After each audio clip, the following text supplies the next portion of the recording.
La aceptación de la expiación. La aceptación de la realidad.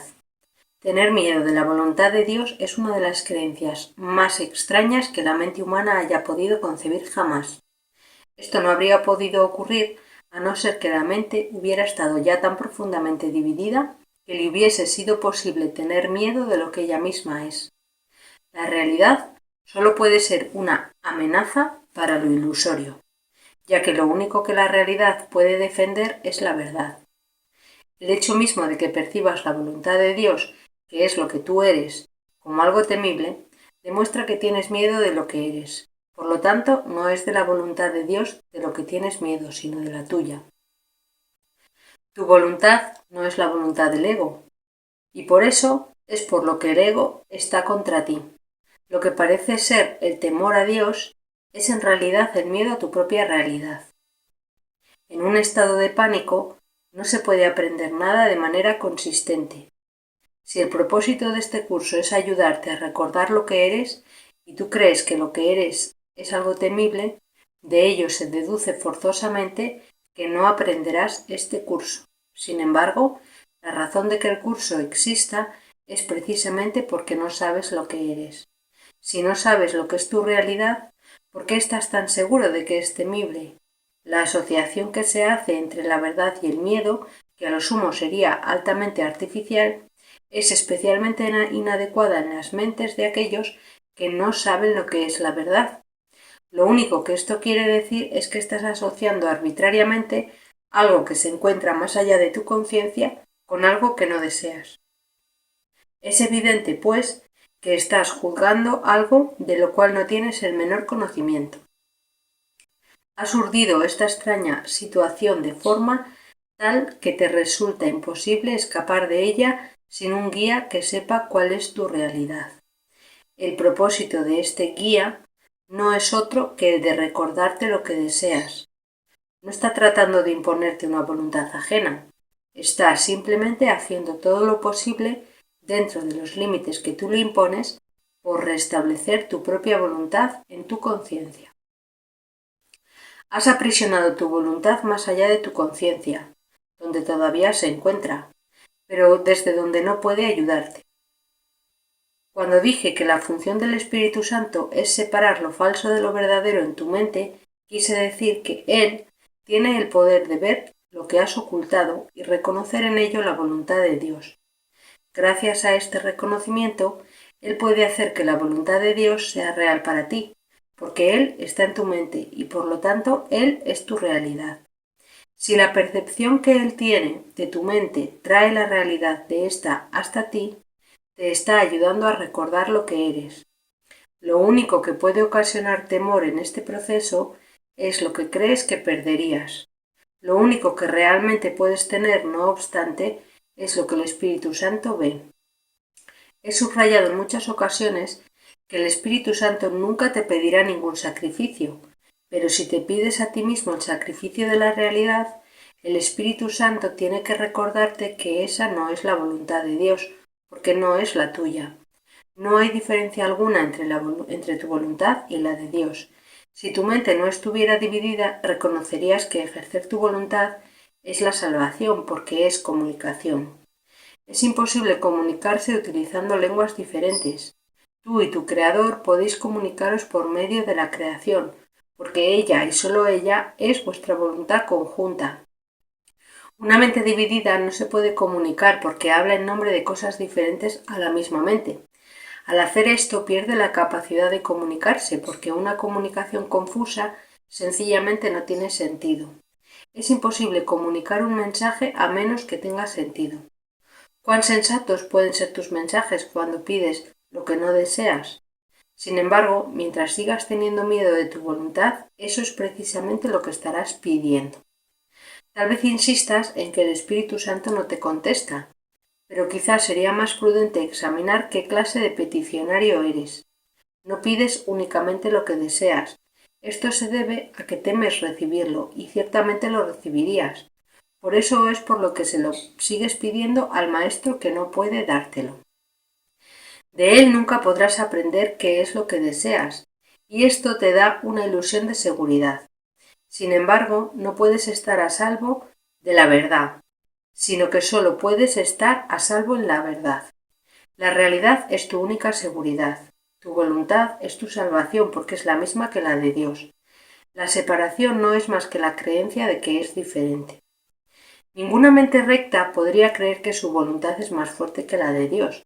Si una mente cree que su voluntad es diferente de la de Él, entonces solo puede concluir que o bien Dios no existe o bien que su voluntad es temible.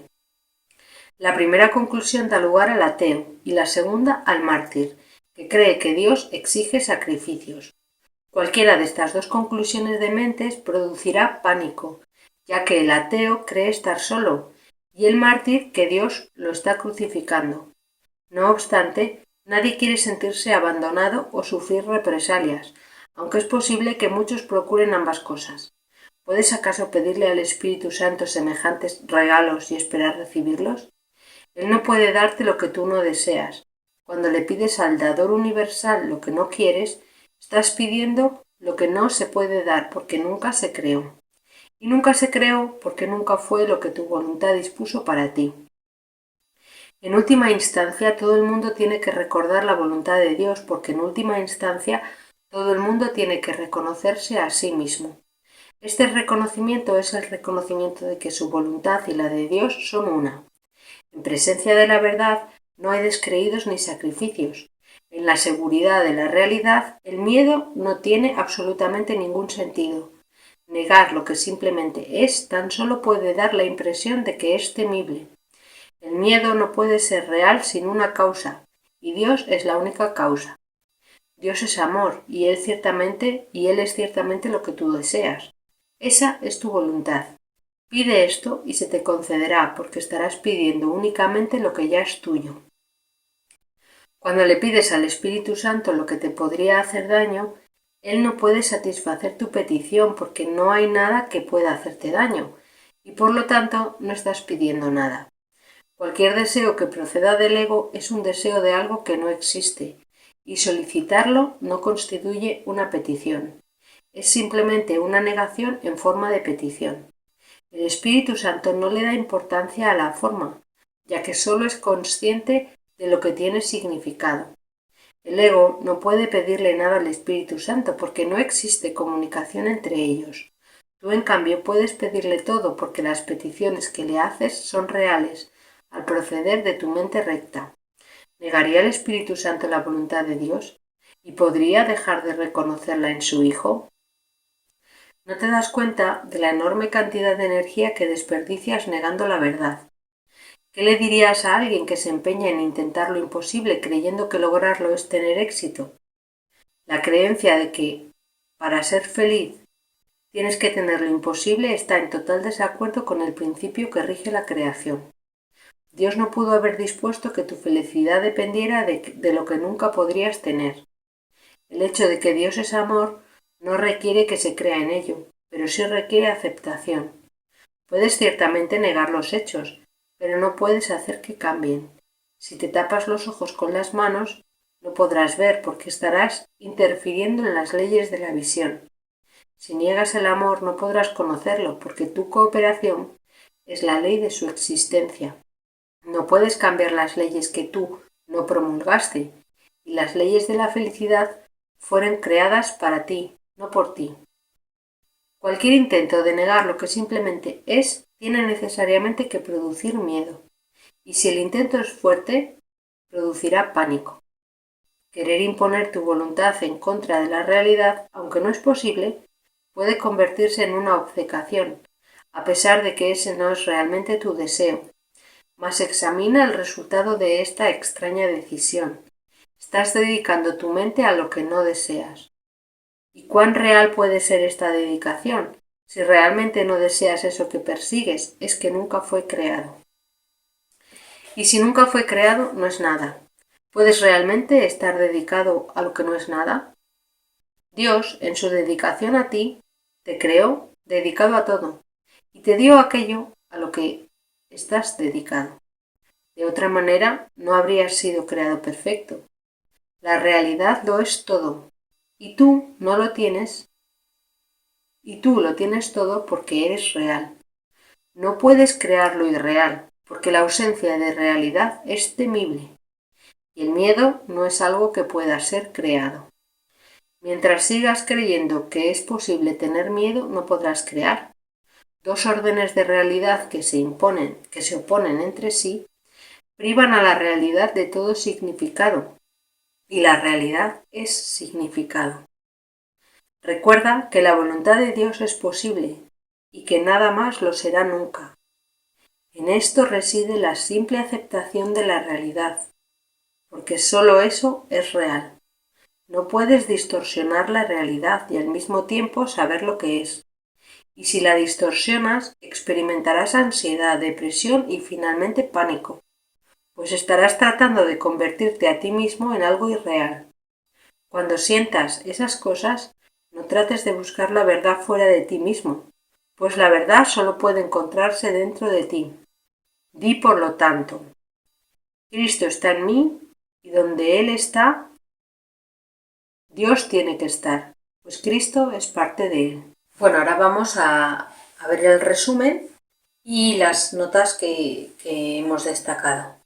Entonces, en el párrafo 1 he destacado la nota de tener miedo de la voluntad de Dios. Y aquí quería comentar que, bueno, tienes miedo de la voluntad de Dios porque crees que no es la tuya. Pero fíjate que esto no tiene sentido porque Dios te creó extendiéndote, o sea, extendiéndose. Por lo tanto, tú eres exactamente igual que Él. No tiene sentido es como tener miedo de ti mismo, ¿no?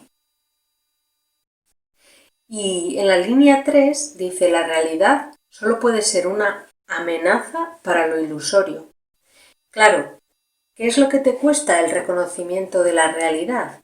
Pues te cuesta tu concepto del yo individual. Te cuesta darte cuenta de que todo el mundo que has fabricado no existe.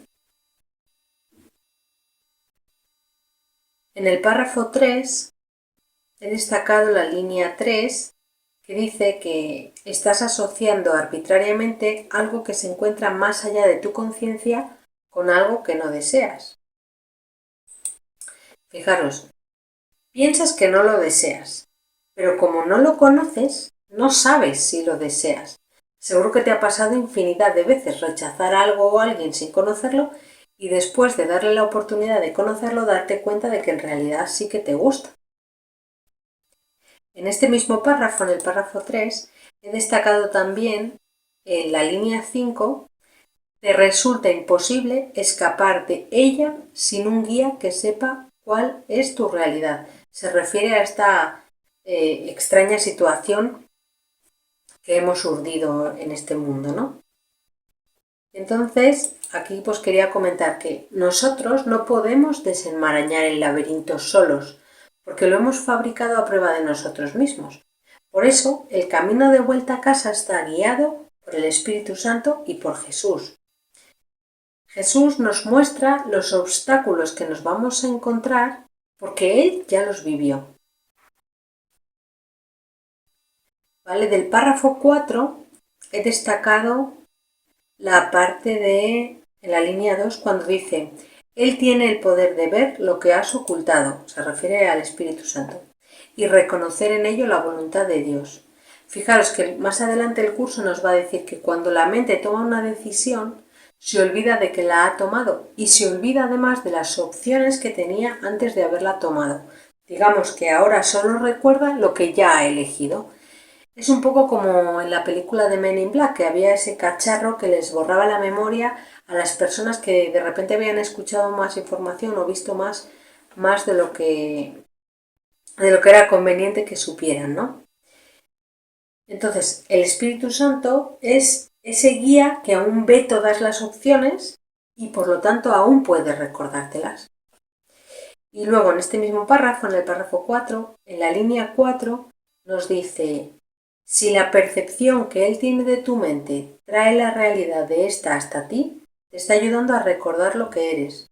Lo único que puede ocasionar temor en este proceso es lo que crees que perderías. Nuevamente, nos cuesta el reconocimiento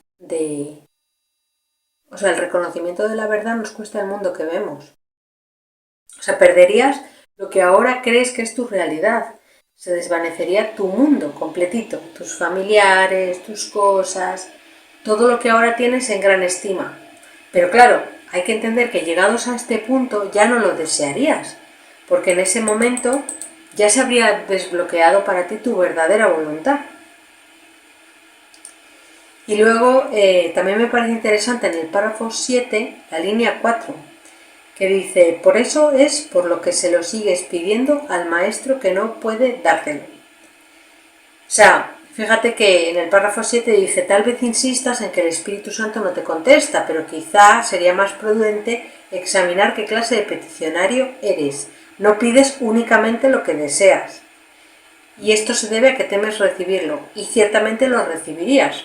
Por eso es por lo que se lo sigues pidiendo al maestro equivocado. Es decir, no es verdad que no desees los dones de Dios, pero tienes tanto miedo de recibirlos que prefieres pedírselos al ego en lugar del Espíritu Santo. Y así te aseguras de que no los recibes porque el ego no puede dártelos. En el párrafo 8, he destacado casi todo el párrafo 8, pero vamos, desde la línea 2, ¿no? Que dice, si una mente cree que su voluntad es diferente de la de él, entonces o Dios no existe o su voluntad es temible. Fijaros que si la conclusión a la que llega la mente es que Dios no existe, eso da lugar al ateo. Y si la conclusión a la que llega la mente es que aquí hay una voluntad que es la mía, pero hay otra voluntad que me quiere someter, entonces esto da lugar al mártir.